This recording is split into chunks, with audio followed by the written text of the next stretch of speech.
Waar jy ook al nou is, wil ek jou uitnooi om jou hande oop te maak. Laat dit 'n uiterlike teken wees van wat binne jou gebeur. Jou gewilligheid, jou bereidheid om te ontvang wat die Here vandag oor jou lewe wil sê. En ek gee hierdie seën in die naam van ons Here Jesus Christus. Jy is geseën met 'n diep innerlike kennis, 'n vaste versekering van wie jy is. Jy is God se geliefde. Jy is God se geliefde dogter, jy is God se geliefde seun. Mag hierdie waarheid wortel skiet in elke plek waar jy 'n anker nodig het. Jy is geseën met 'n diep kennis dat God in jou woon en in jou verlustig. Dat God oor jou 'n vreugdelied sing. Mag jy God se nabyheid en God se goedertierenheid, sy goedheid en guns teenoor jou ervaar. Jy's geseën met 'n diep kennis dat jy God se beelddraer is. Jy's gemaak na God se beeld, vreeslik en wonderbaar. God het jou in jou moeder se skoot saamgeweef.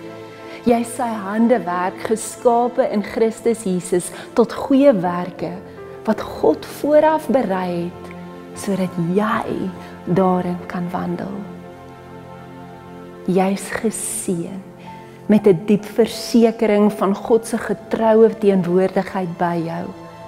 Dat jy weet dat wanneer jy deur waters gaan, hy by jou is en deur riviere, hulle sal jou nie oorstroom nie. En as jy deur die vuur gaan, sal jy nie verbrand word nie, want die Here jou God is met jou. Jy is geseën met 'n diep bewuswording van hoe kosbaar jy vir God is. Hy ken jou by jou naam en hy roep jou by jou naam. Elke verlange, elke sug, elke bekommernis binne in jou is volkome bekend aan God. En wanneer jy nie weet wat om te bid nie, tree die Gees self vir jou in met onuitspreeklike sigtinge. Bovenal is jy geseën met die versekering dat niks jou sal skei van die liefde van God wat daar is in Christus Jesus ons Here nie. Geen omstandigheid, geen verlies, geen lewensseisoen kan jou verwyder van God se liefde nie. En so seën ek jou in die naam van Christus. Wanneer jy hierdie jaar instap, mag jy weet wie jy is. Mag jy leef vanuit daardie vrede en mag jy rus in hierdie waarheid. Jy's geseën. Amen.